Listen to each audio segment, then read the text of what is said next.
Empire Radio presents Harold Patin. My name is Harold Patin. Everything about me is on the website, thedrugdoctors.com. If I were to tell you all about me, then we'd take the whole show up about me.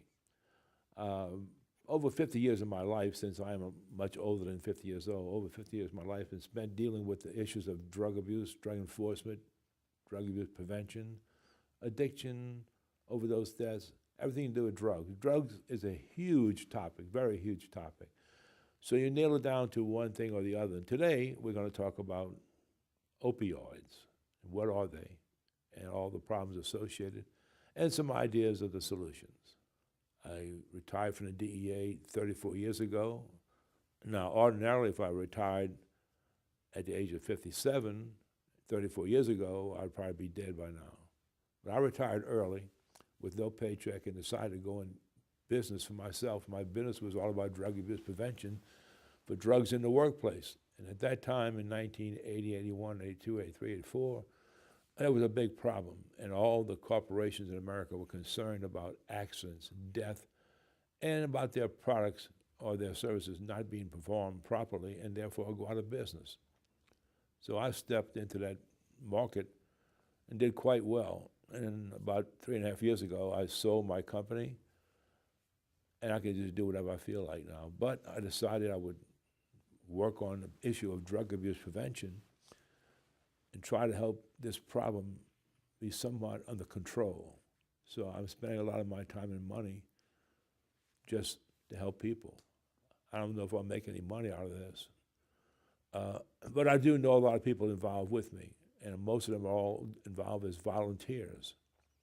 I'm also working with a very, very wonderful new outfit called Seymour DeFair, which is based on Seymour as our motto. Really, he's not the educator. Seymour is a 7-foot-tall pelican, and he's the motto of our organization, which is drug abuse prevention from kindergarten through the 6th grade. You don't go into these kids and start talking about drugs. You talk about mental health and how you want to be a great young man or young woman. Mental health is very important. You know, doing drugs is not good for your mental health. And as Seymour says, don't be a critter. Tell us about Seymour. Seymour DeFair, using the word Seymour DeFair is kind of like Louisiana, like who dat. So he is Seymour of the Fair. They just call him Seymour DeFair. The 7-foot-tall pelican was the motto of the 1984 New Orleans World's Fair. Most people, if we weren't born then, or have forgotten about him. But Seymour became famous all over the world as he went around the world promoting the World's Fair in New Orleans. After that happened, a lot of things got turned over, sold off. Seymour became part of a sale, and a bankruptcy sale, and a friend of mine who is now involved in this project with us bought Seymour's rights. So he owns the rights, but instead of using it commercially to try to make tons of money off of Seymour, we decided to use it for the good of the community, that is, to try to get a drug abuse prevention program for kids. Now, Seymour is not the teacher. We have a curriculum, we have books put together, we have a whole complete program which we will then bring to a school, and the school teachers will actually deliver the program. So many sessions per year with the kids.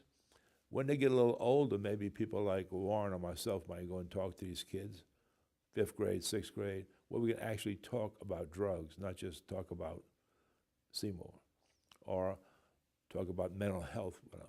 I don't like to go talk to kids about drugs until I find out what they know.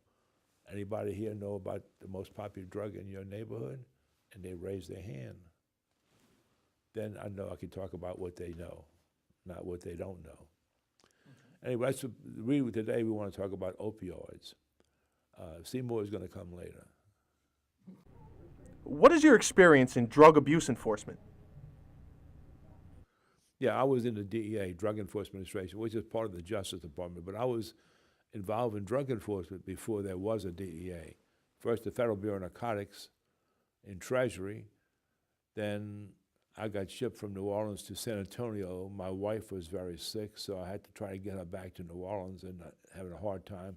They started a whole new agency at that time called the Bureau of Drug Abuse Control, BDAC, or called BDAC. That was in food and drug. The BDAC was formed because there were many new drugs out there we know as psychedelics and hallucinogens, and the FBN didn't want to get involved. So we had two agencies. So I switched to the other agency and got assigned to Dallas. And as soon as I could, the head man up there in Dallas assigned me to New Orleans. I came back and my wife was able to see her doctor. So I was in FBN, then BDAC. This was about the end of 1967. So in 1968, Lyndon Johnson, President of the United States, decides to create a new agency and puts both BDAC and FBN together and forms one called the BNDD, Bureau of Narcotics and Dangerous Drugs, also Justice Department. A few years later, President Richard Nixon formed the DEA, and that was in 1973 in July, so I automatically became a DEA agent on the very first day. I stayed in DEA until March of '82 when I resigned or retired, but I couldn't get a paycheck for retirement until I waited 20 years. So I took my money out, went in business, and took a chance that I would be much more successful in business than I was working for the government. As I knew a lot about drugs, but I knew nothing about going in business. I learned a lot the hard way by paying for every little mistake I made. Anyway, it all worked out eventually, and after 34 years in business, I was able to sell my company 3.5 years ago and do what I feel like doing. So what I'm doing now is helping people with drug abuse prevention. And I've gotten involved with lots of people, and I think we've done a lot of good, but it's a huge problem. It'll never go away. But just trying to make it a little better is worth the effort. What did you do after the DEA? Well, I left the Drug Enforcement Agency officially in March of 1982.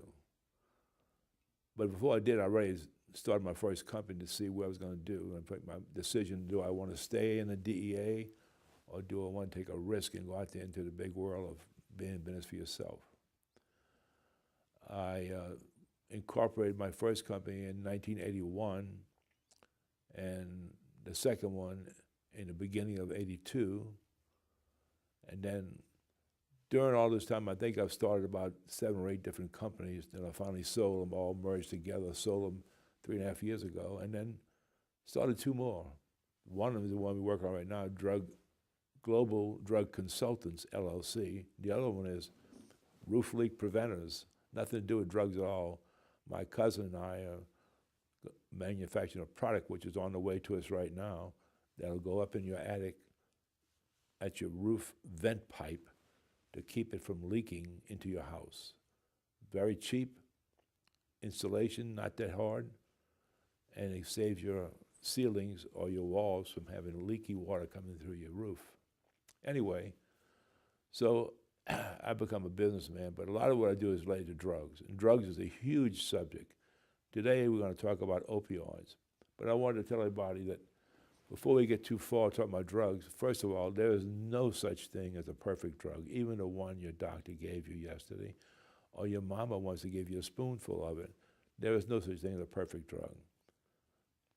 Most of these drugs that are approved, that are prescribed, that are administered or dispensed, do seem to help majority of people. You get a room full of people, though, and you give every one of them one extra strength aspirin, it will lower their fever. But a few of those people will be sick to death because of that aspirin. They can't handle it. We're all different people. We all have different DNA, so what works for you may not work for me. And you have to remember that when you start dealing with drugs, legal or illegal, or legal drugs that are diverted to illegal use or illegal trafficking. We see all of this in the world of drugs. No perfect drug. There is no perfect solution to anything unless you're in heaven. How did your business grow? Customers were happy with what I did, and they helped me get other customers. So I was referrals. When I left the DEA, I was giving speeches when I was still with the DEA, but mostly in law and drug enforcement. I was mostly enforcing the law, but once in a while you go give speeches to an organization. And some of these businesses begged me, said, Harold, come help me. I said, I'm not out to catch a guy on a night shift with a joint or one little bag of cocaine. We're after the big dope peddlers. I can give your organization, your society, maybe a speech one day, but I can't do this every day. So Shell said, come talk to us. Shell Oil, one of the biggest companies in the world, I went and talked to them at the Shell refinery and put on a presentation that I thought would be what they wanted. It was a 3-hour presentation. What's the problem? What's the solution? I got through, they had a make-believe audience there just to evaluate me. When I got finished, the 2 guys that were in charge met with me and said, Harold, we're in business. You're in a government. The government takes all day to do something. We only have much shorter time. Can you cut back on what's the problem? We believe there's a problem. Make that smaller. Can you do the same thing for us in 90 minutes instead of taking 3 hours? I said, okay. So I redid everything, gave them a new speech. Spent a lot of time on how do you spot somebody? How can you tell? How can you suspect or make a reasonable suspicion that this person is on drugs or alcohol so you can take action and save your company or save somebody's life? Anybody that gets harmed in the workplace, it's the company that pays the bill. Also, it interrupts their production of the product they're making, and therefore they lose money over and over and over. So they don't want to have that. They don't want the employees getting hurt. They don't want anybody getting hurt. They don't want to not be able to deliver their product. And so it took off. When I started doing the job for Shell, hundreds and hundreds of seminars, hundreds of them, I was being paid for. They would invite one of their neighboring companies. So when I'm talking to Shell, Exxon's sitting in the back seat. When I'm finished my seminar, Shell wants to sign me up. Then Mobil, then Texaco, then Chevron, then Ford Motor Company, then IBM. Everybody just spread and spread and spread and spread and spread. But I knew that wouldn't last long enough for me to retire, so I started providing other services. We would have certified drug dogs to go sniff out the guys and make sure we'd find the drugs. Search the bag and baggage as they're getting on the helicopter to go offshore for a whole month of work or maybe 2 or 3 weeks of work. You don't want them taking drugs out there, doing ships, tugboats, stevedores and the longshoremen on the waterfront, everything. It all just took off. And then I started telling people to introduce drug testing in the workplace, by urinary drug testing. The world wasn't quite ready for it, but it finally took off like a explosion, and that helped me really make enough to retire on. So I did everything to do with drugs and drug abuse prevention, and to the point where now I'm trying to bring sense to drug abuse prevention with people that think this marijuana legalization is not a great idea, but we're not really winning that battle. But opioids can be very helpful. If you just had surgery and your stomach is just killing you, and I give you a little shot of something, all of a sudden it doesn't hurt anymore because you're in a new world, your brain has changed. It's helpful. You need to have this kind of, and I knew a lot about it because of my wife. She was so sick during almost 44 years of marriage, she had surgery more than 50 times. That is awful. So I knew it was like to be in pain and to have to take something. I also knew that you couldn't keep taking it because pretty soon you're taking 2, you're going to need 4, and you're going to need 8, and you're going to need 10, 12. There's no end, and then you're addicted. So I've tried to apply all of what I've learned in my life to the present world, to talking to people about drugs. I can usually talk to a bunch of kids that are doing something, and I can pretty much I cannot talk a heroin addict out of being a heroin addict. That is very, very difficult. But there are things on the horizon that may be very helpful coming in the future. We'll talk about all that later on, but today I'd like to get on the issue of opioids and introduce my friend Warren Rivera. And he goes around right now talking to people who are trying to help deal with this opioid crisis we've been talking about already. Is it a problem of overprescribing? Is it a problem of overproduction and manufacturing? Is it a problem of not understanding the true nature of addiction and opiate and opioid drugs by the physicians that are dealing with them? Is it a problem that DEA needs to deal with more aggressively? Is it a problem that needs new legislation? There's a lot of ifs, but there seems to be a drug crisis. Warren, do you think there's a drug crisis going on right now with opioids? Yeah, and before I begin, I think the audience should know a little bit about my background. Okay. 30 years with the DEA, retired 2 years ago after working as a tactical diversion squad supervisor for a couple of years. Tactical diversion is actually the people that enforce the laws that involve prescription drugs. So whether it's a doctor, a pharmacist, a patient who's doctor shopping, whatever, those are the type of cases I specialized in. I really took an interest in this type of work because I saw how many people it affects. The Centers for Disease Control says that just in the year 2015, over 52,000 people died. That's enough people to fill up Yankee Stadium. I mean, that's how many people are dying each year of drug overdoses, 60% of which are tied to opioids. We talk about opioids and opiates in the same sentence interchangeably. There is a difference. Like you said, opiates come from natural sources like codeine and morphine would be true opiates, whereas the opioids are semi-synthetic or synthetic like oxycodone, morphine, even heroin is man-made. But it dates back to ancient Babylon when these people abused opium, smoking opium dens and old Chinese opium dens.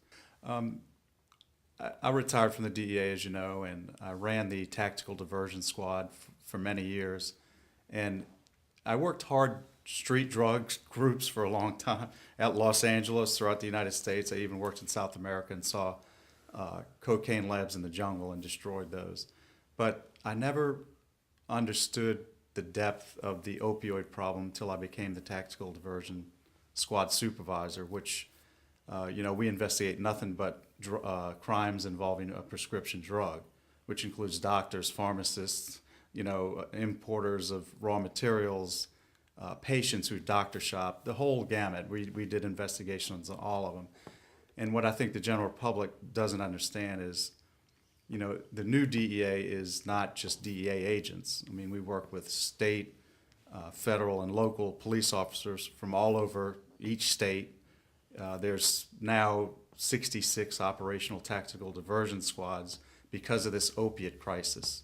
When I started in DEA, there were two tactical diversion squads.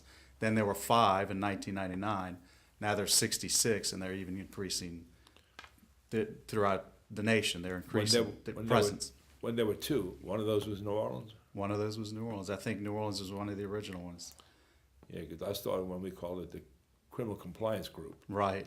But the problem's been around forever. The problem's been around, you have bad police officers, you have bad DEA agents, you have bad doctors, you have bad patients. So people are generally going to commit crimes wherever there's opportunity. It's just the nature of being a human.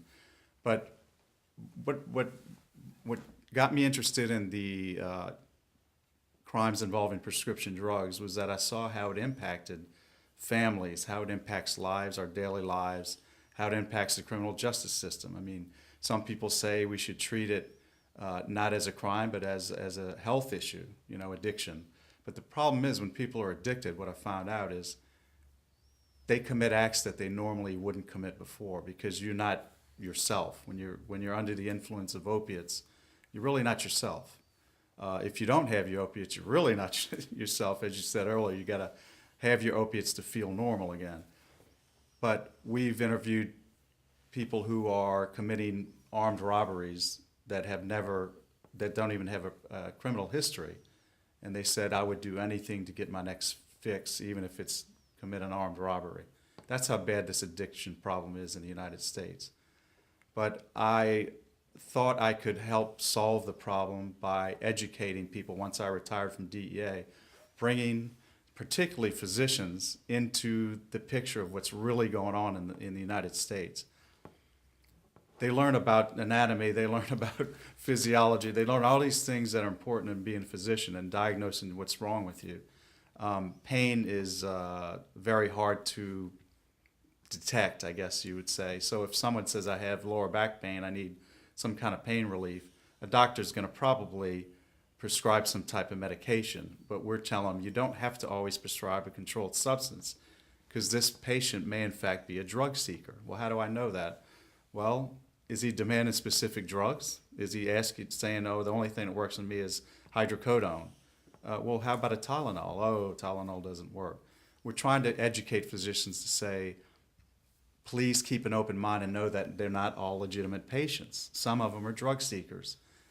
We run into people all the time in the DEA that are arrested for doctor shopping or for selling their prescriptions on the street, and we ask them why they're doing it, and it's simply to make money so they can support their habit. You know, with all the emphasis put on prescription painkillers, they become less prescribed. Doctors are more reluctant to prescribe, and when I lecture doctors, I tell them, don't stop prescribing if there's a legitimate need for it. The important thing is, from a DEA regulatory standpoint, is that you justify it in the patient charts, why you prescribed Harold Patin hydrocodone, along with another benzodiazepine, which is the CDC is recommending against anti-anxiety, mixing that with pain medications. Because what happens is respiratory depression eventually if you take enough of these medicines. But if you can justify why you gave Harold Patin what we call the Trinity, it would be a pain reliever, muscle relaxant, and an anti-anxiety medication. If you can justify it, then put it in the chart and document it, why, and tell me you drug tested Harold to make sure he's taking these medicines so we know he's not selling them on the street, which is happening more frequently than physicians actually realize it is happening, because I saw it daily in my job as a DEA agent. Also, when a patient tells you that's the only medication that works for them, you as the prescriber are the one that makes that determination. We call it patient prescribing. Harold shouldn't be able to walk in and say, I need 80 milligram OxyContin. The physician should be saying, this is what I'm going to recommend you take. You know, so not patient prescribing, but physician prescribing.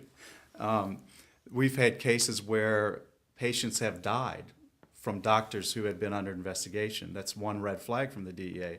When your patients overdose from opioid prescribing or from being prescribed opioids, we may interview the physician. Of course, we do the prescription monitoring check on the patient and the physician. We do it both. We can find out how much the physician has prescribed and how much the patient has been prescribed by either one doctor or several doctors when he's doctor shopping.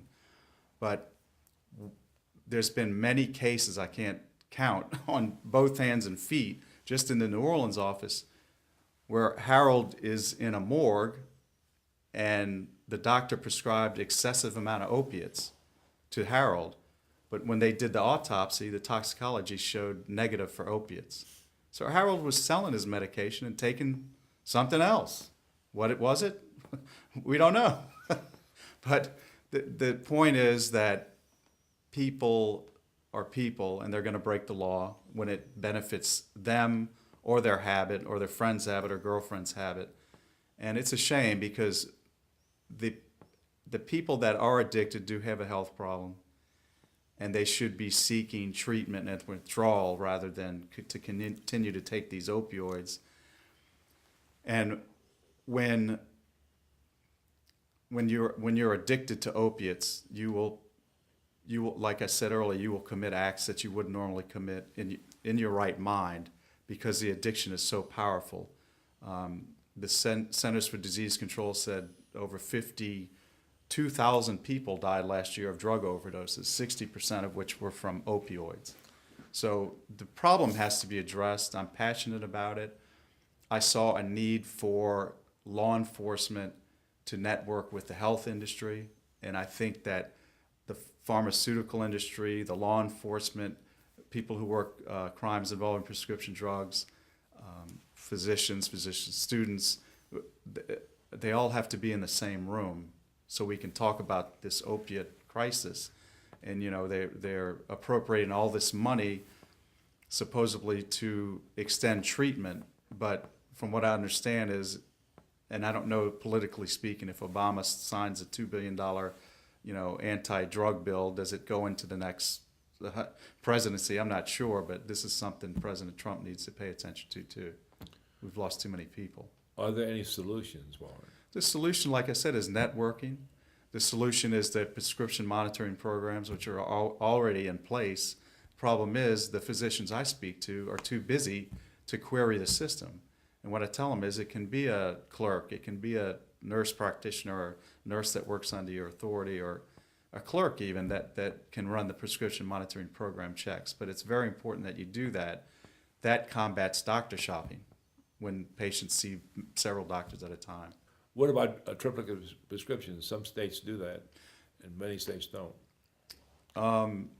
The prescription monitoring program, I believe, is probably one of the best methods to combat doctor shopping, where the patients will go to as many doctors as they can, whether it's in Louisiana, Mississippi, Texas.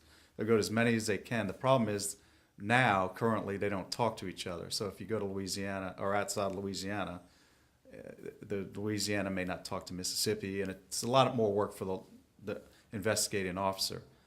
But there is also something that is allowed now. It's called electronic prescribing. Physicians can do everything electronically. You don't even have to write the paper prescription anymore. So that's something that DEA doesn't really encourage or discourage, but it's just another avenue that they can use to prescribe controlled substances. A lot of physicians are old-fashioned and they like to do the old paper prescription. So we always tell them, when you write a prescription, don't just write 10 hydrocodone 25 milligrams. Spell out the number and write out 25. So that's fights prescription fraud or combats prescription fraud, because that's probably the highest incident of crime involving prescription drugs is prescription fraud, believe it or not. The pill mills are a big problem throughout the country, and they've kind of gone underground since the press that covered the ones in Miami. So the pill mills have kind of been educated to not have, a line wrapped around the building waiting to see the doctor. They've become wise and said, 4 patients per hour or whatever, because they've been schooled in these trials that we have convicted these physicians of being pill mill doctors, where they're just writing prescriptions for cash, essentially. I mean, we have had cases where we've taken down a pill mill, and the nurse practitioner who owned the pill mill had like $1.5 million in a closet in bags, because you can't launder money that fast. If you're making $30,000 a day, you can't get rid of the money that quickly. So It's true. But yeah, the doctors are humans, and the ones that do operate these pill mills, they know morally, they have a moral compass, they know what they're doing. They're doing it for the money. It's greed. A lot of times we find out they're living double lives, and it's the same as I said earlier. It applies to law enforcement, it applies to priests, it applies to everybody. Has a moral compass, and everybody can cross the line. And my point is, you have bad apples in every bunch. So, but the majority of doctors are good people, as you know. 99.99% of them are great. They want to help people. They took the Hippocratic Oath and want to help people. But you got that 0.01% that are greedy, or they lead a double life, or they want to make that money, or who knows. Yeah, but each community only needs 1 or 2 doctors that are not obeying the law. It's And like law enforcement. It just causes a huge problem. What do you think about this new thing we hear about all the time called fentanyl? Well, fentanyl, people, when they think of fentanyl, they think of, I put a patch in my arm, I have cancer. Or that's what the drug is intended for, is for end-of-life care for cancer patients, for patients who have extreme pain, end-of-life pain, typically in palliative care or whatever. But what we're seeing on the street is not what you put a patch on someone, or the lollipop fentanyl. What we're seeing is powder substances that are shipped in from China that are made illegally overseas. And this fentanyl is pretty much pure, which means it's 50 to 100 times more potent than morphine, 50 times more potent than heroin. So when you mix that chemical that's coming mostly from China in with existing heroin, or press it into a fake oxycodone pill to make it look like that, because they do that too, the typical addict is used to a certain level of drugs in his system. So that's why you're having these overdoses. They're taking this fentanyl, and sometimes they're taking something called carfentanil, which is an animal tranquilizer, which has a legitimate use for animals by a veterinarian, but it's not intended to be used on a human being that weighs 200 pounds. Its intention is to use it on an elephant that weighs 2 tons, so nobody can tolerate that. And then another solution, you asked me solutions, naloxone, which is the opiate overdose reversal drug, should be in every ambulance, every first responder's pocket, because it saves so many lives, and I don't think it gets enough press. And people that live in a high-risk home that may have addicts living in the home, they should keep it on hand. The addict himself should probably keep it in his pocket. It should really become like CPR, where if somebody falls in front of you, you know what to do to try to revive them. It's the same with naloxone. It's saving lives. I think it's pretty much getting spread right now to all first responders, isn't it? I think so. I think the training's being spread out, and it's becoming more common now, which is a great thing because it is going to save lives. But people need to know up front that if they take an animal tranquilizer like carfentanil, then naloxone is probably not going to save them. Right. So, But carfentanil is even much more powerful than fentanyl. yes. I've heard it might be 1,000 times worse than heroin. I heard it 10,000 times more So potent. You're talking about a very tiny amount of that just kill you. That's we go back to when you talk of drugs on the street. You actually never know what you're getting. You might trust the dope peddler because he's the guy that sold you the stuff yesterday. But I mean, after all, he's a criminal. He's trying to make money. He doesn't really care if he'd want to keep you as a customer, but he don't really care if you overdose. So when you buy what you think is marijuana years ago, a lot of times it had PCP sprayed on it. Made a much more powerful high, but you might wind up in the emergency room totally nuts. Now you buy what you think is heroin. It might be weak heroin with very powerful fentanyl added to it. And so you think you get a really good deal when you buy it, but you don't know is the next time you use it, you might wind up dying. And another thing that I didn't say earlier is that, why are people using all this heroin and fentanyl and synthetic drugs? It's because they can't get prescription painkillers anymore. The doctors are starting to become reluctant to prescribe, which is, in a way, it's a good thing because we don't want them to overprescribe. So when it's becoming harder and harder to get pills in the street, they're being priced out of the market. I mean, some of these pills, like OxyContin, cost $1 a milligram. So 80 milligram pills, $80. If you take 5 pills a day, that's $400. Nobody can afford that. Heroin's cheaper, so they turn into heroin. Or fentanyl, buying it off I hate to say it, but buying it off the internet, which the internet's our best friend and our worst enemy. I mean, any kid can get a credit card and get on the internet. And I mean, it's a shame, but that's the true story. We live in a crazy, open world today. One of these articles I read just recently was talking about how a lot of people are blaming the Drug Enforcement Administration for being so tough that now doctors won't prescribe pain pills. My opinion has been, and I see what you think about it, mine is an old opinion from years ago, we never were after doctors who made a mistake or doctors who were trying to relieve somebody of pain. A real bona fide patient, real bona fide medical provider like a physician with a bona fide illness, and the doctor then diagnoses the problem and prescribes accordingly. The ones we were after, the ones that had the people lined up in the office down the block trying to get in, I want dope, yes sir, give me $100. Right. There's 2 things I tell physicians, and it's the only 2 things they have to remember. If you're prescribing controlled substances with a legitimate medical purpose in the usual course of professional practice, DEA's fine with you.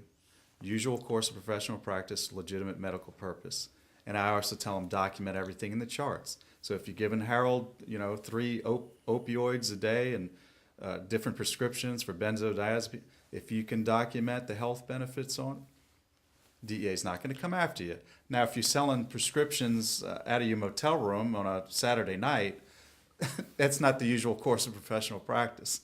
We've seen the gamut with some of these bizarre cases that we've had in the DEA. Yeah, they have more to fear from a lawyer suing them Right. than they have from DEA coming in. Right. You gave that lady 2 million pills. You gave her 5, you should have only given her 1. DEA does not pretend to be a doctor, and they don't want to second guess a doctor doing his job, but it must be, like you said, in a course of usual professional practice, not in your car in a parking lot Right. while you're getting sex for the medicine. Right, right. People getting so-called medicine for various kinds of procedures. There was not supposed to be a controlled drug in there whatsoever, none. But there was, because Right. they got it with Chinese writing on it. They do not take anything with Chinese writing. Just the big thing to me is warning the public about all these synthetic drugs that are being consumed. That's the message I'd like to get out there. Don't do it. Don't, you know, I don't condone drug abuse, but my goodness, don't buy it off the internet.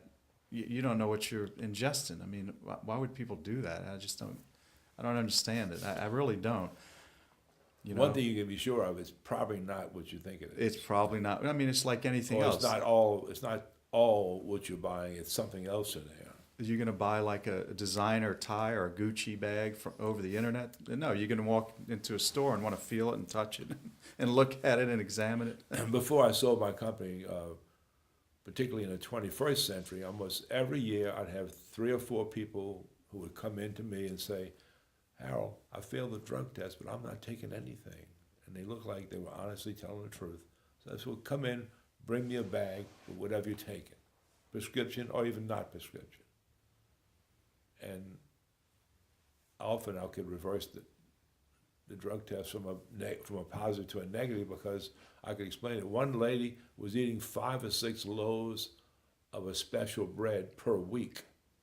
It had the little seeds in it. It had real poppy seeds that had never been washed. Why? Because you buy it at Whole Foods, and they love that natural stuff. So the bread was selling very well, but I think it might have been because people were getting addicted to it. The poppy seed does not have opium in it, in nature, but it is right there next to the poppy, so that when you harvest it, some of that opium will get on the seed. Now, if you take all these seeds back and you process them and wash them, there's not a problem. But what Whole Foods is doing is a natural seed, unwashed. So when you buy this bread, 1 slice would cause you to be positive for morphine the next day. Wow. Now, some people could eat 1 slice and it wouldn't be positive. If they eat 1 slice every day, it might take them 3 days because we're all different. Our liver's different, our size is different, everything is different in every individual human on earth. So I found out what she was doing. I told her to stop the bread. We retested her, she was negative, and I then wrote a letter for her company and said, she really shouldn't be positive. It saves her job. Same thing I did for other people. It wasn't always bread, but one young man was a safety engineer for a company, and he failed the drug test for a barbiturate, one of the relatives of Valium, the benzodiazepine. I'm not taking anything. I swear to God. Bring me what you are taking.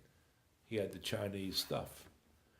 He was training people how to survive in case they were out in the Gulf or out in the ocean and the boat went down or the rig went down. Now you got a life jacket praying for the Coast Guard to come. So while you're out there, you got a little pocket with these pills, so you get nauseated from popping around in the ocean with the waves for maybe 4, 5, 6 hours. You take that pill, it's supposed to help you. Really? I said, well, what's in that pill? He said, well, I don't know. See, but I took some just to see, and it didn't do anything to me, and I failed the drug test. So I took the pills and sent them off to my lab, came back and said, there's an oxazepam in there, which is a relative of Valium. And that's why he failed the drug test, because he was taking something he thought was totally helpful, part of his business. Wrote another letter and saved him his career. What final thought would you like to leave our audience with? Remember, there's no perfect drug. There's no drug that helps everybody. Empire Radio would like to thank Harold Patin for his time and expertise.